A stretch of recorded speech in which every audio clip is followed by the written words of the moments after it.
Welcome to our explainer. In this session, we're going to dig into two really fundamental parts of how a vehicle works, the move towards cleaner fuels and the absolute basics of how we steer a car. So, picture this. You're in a situation where regular petrol is hard to come by, or maybe we just really need to cut down on pollution. What's the alternative? And once you've got that engine running, how much muscle should it really take to turn the car? Well, today we're going to explore compressed natural gas as a clean fuel option, and then we're stripping it all back to the basics with manual steering systems. All right, first up, compressed natural gas, or as you probably know it, CNG. You can think of it as a really clean substitute for petrol. At its heart, CNG is just natural gas that's been purified and then squeezed under super high pressure into these incredibly tough containers. Now, for a car to run on CNG, you've got 5 key parts that have to work together perfectly. It all starts with the cylinder, right? That's where the gas is stored at an intense 200 bar of pressure. Then, for safety, a vapor bag wraps around the cylinder's valve, ready to vent any leaks. Next up is the super important pressure regulator, some solenoid valves to control the fuel flow, and finally, a simple selector switch on the dash so the driver can flip between CNG and petrol. Okay, let's zoom in on this one component, the pressure regulator, because honestly, it's a huge deal for safety. Its whole job is to take that insanely high-pressure gas from the cylinder and bring it way, way down to just below the normal air pressure around us. This negative pressure system is just a brilliant piece of safety engineering. It means gas just won't leak out on its own if the engine isn't running and actively sucking it in. And here's a great way to picture it. Think of that regulator as a security guard standing at a gate. You could have a massive crowd, that's our high-pressure gas, pushing from the outside. But that guard isn't letting anyone through until he gets a specific request from inside. That's the engine creating suction. No suction from the engine, no gas flows. It's really that simple. So a question that always comes up is, hey, is running my car in an alternative fuel like CNG actually bad for the engine? You know, the answer might actually surprise you. The research shows that the life of an engine can increase when you fit it with a CNG kit. Let's get into why that is. The big difference here really boils down to lubrication.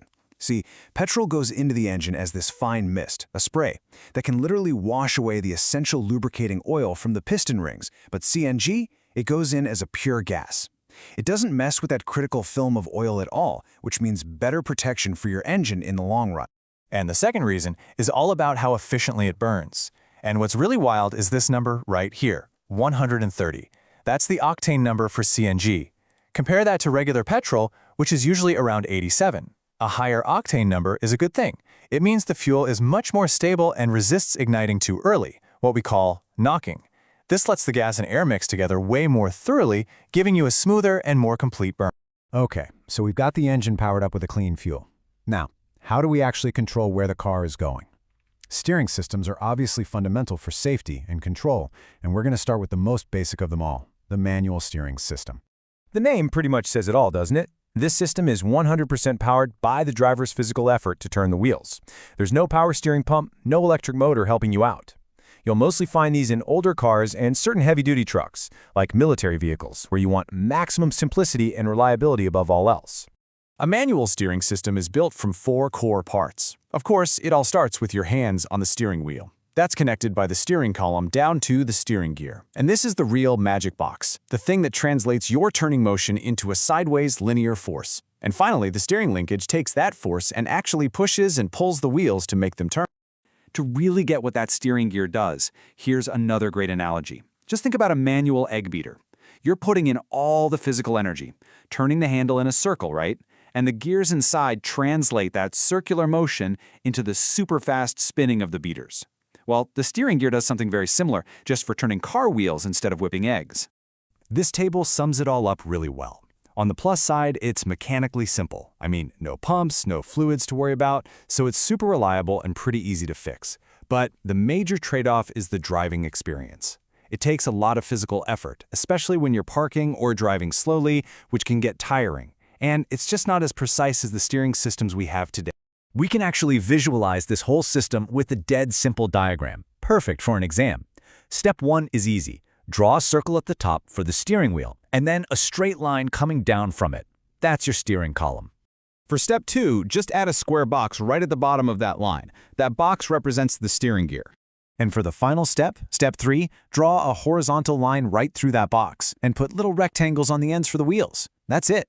This simple T-shape shows you the entire path the force takes from your hands all the way to the road. All right, let's bring all that together and do a quick fire recap of the core ideas we've just covered in this explainer.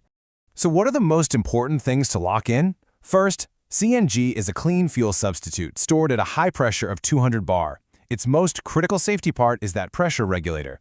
And hey, far from hurting an engine, CNG can actually make it last longer thanks to no oil washdown and that super high 130 octane rating. On the flip side, manual steering is simple and tough, but it's going to make you work for it. And its 4 core parts are the wheel, the column, the gear, and the linkage. So, to finish up, I want to leave you with a question that connects these ideas of power and control. We talked about the CNG regulator's negative pressure feature, so why exactly is that specific design such a massive safety advantage if a fuel line were to break while the engine is turned off? Really think about the physics there. Thanks for watching.